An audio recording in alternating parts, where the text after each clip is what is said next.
I can still picture the day she walked away. The air was still. Still. Too cold. No yelling. No slamming doors. No final blow-up to mark the end. Just her voice, calm, steady, and cutting like a dull knife. "He's my future now. I'm sorry, but we're done." First I thought it had to be a joke. I stood frozen, waiting for a smirk. For her to say she didn't mean it. But she didn't. She grabbed her bag and walked out like the past didn't matter. Didn't even look back.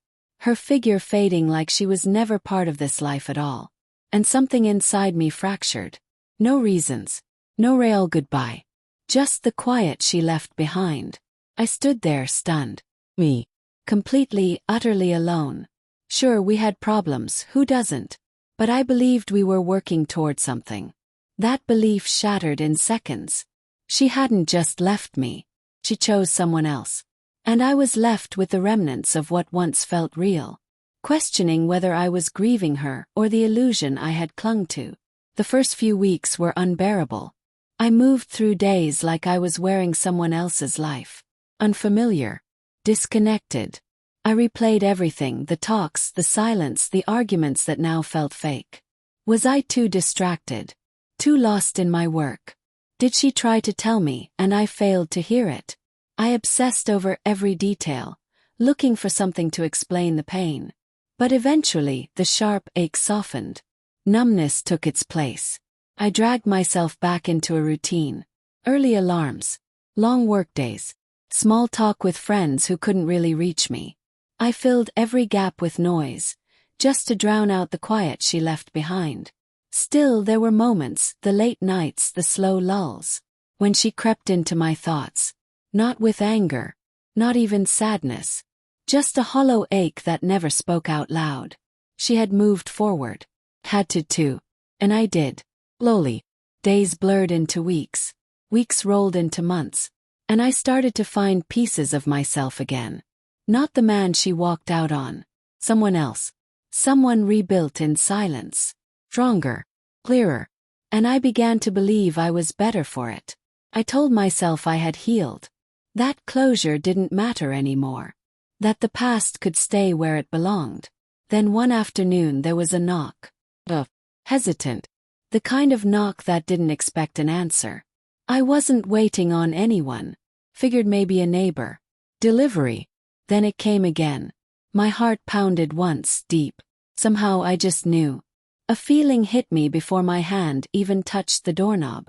And there she was. Standing in the rain. Soaked through. Hair messy. Eyes swollen.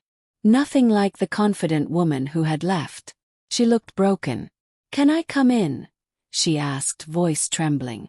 I looked at her. Torn between past and present. I had every right to say no. Every reason to leave that door shut. But I didn't. I stepped aside. She walked in like a shadow, dripping water across the floors. Sat on the couch we once chose together. Looked around like she didn't recognize any of it. Hands shaking in her lap. We said nothing for a while. Then she spoke, barely audible. "I've thought about you every single day." I didn't reply. "I don't deserve forgiveness," she added, eyes glistening. "But I need to tell you this." Her voice cracked. "I thought leaving was right. I convinced myself he was my answer. That I was chasing happiness. But I wasn't. I was running. From you. From everything. From myself." She looked down. "And now I don't know how to fix what I broke." I sat there watching her unravel. This woman I once loved beyond reason. I didn't know what I felt. Anger. Grief. Love. Shock. They all rose at once. "I thought I loved him," she whispered. "But I didn't. I was just scared. And I let fear ruin something real. Now I see it. Miss you.